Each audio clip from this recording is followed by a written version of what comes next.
What if I told you most of your pain doesn't come from what people say? It comes from what you choose to carry. One small moment, one rude word, one look, and suddenly your whole day feels ruined. Your mind becomes noisy. Your chest feels heavy, and without even realizing it, you give your peace away. But here's the truth most people never learn. You don't lose because of what happens. You lose because of how you react. And the one who controls their reaction controls their life. There was once a young man named Daniel who lived in a quiet village surrounded by green hills.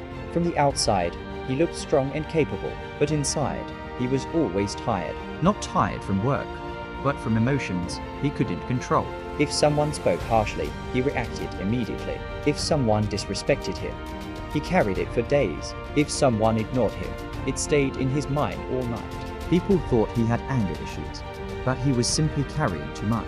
Every time someone hurt him, he imagined it as a stone. A harsh word became a stone. An insult became a heavier stone.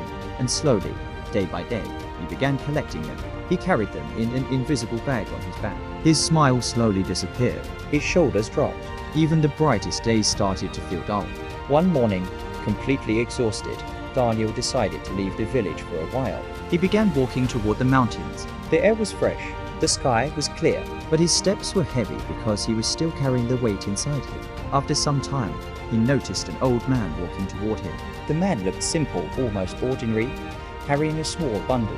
His steps were light and his face was peaceful, as if he carried no burden at all. When they met, the old man looked at Daniel and said gently, "You look tired, but not from walking."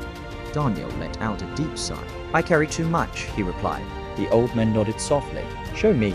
Daniel hesitated for a moment, then slowly opened his invisible bag.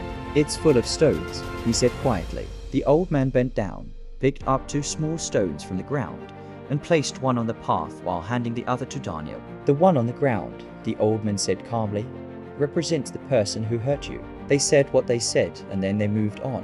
Then he looked at the stone in Daniel's hand. "But this one, this is your reaction. You picked it up. You decided to keep it." Daniel stared at the stone. A strange realization began to rise inside him. It wasn't what they did, it was what he chose to hold onto. Slowly, his fingers loosened, and the stone fell from his hand. It hit the ground softly. "How do I stop?" Daniel asked. The old man smiled gently. "Leave every stone where it falls." "Not every word deserves a place in your heart." With trembling hands, Daniel opened his bag. One by one, he began taking out the stones and placing them on the ground. With each stone he released, something inside him changed. His chest felt lighter. His breathing softened. His shoulders slowly lifted. And for the first time in a long time, he looked at the sky and actually felt peace. Whenever someone spoke harshly, he paused. He took a breath and he asked himself, "Do I want to carry this?" Before you sleep, sit quietly for 1 minute. Imagine a heavy moment from today as a stone in your hand. Softly say to yourself, "This is not mine to carry." Then let it go. Just like that. Peace doesn't come from the world around you. It begins the moment you decide to stop picking up every stone. So walk lightly, choose wisely, and remember, your reaction is your power.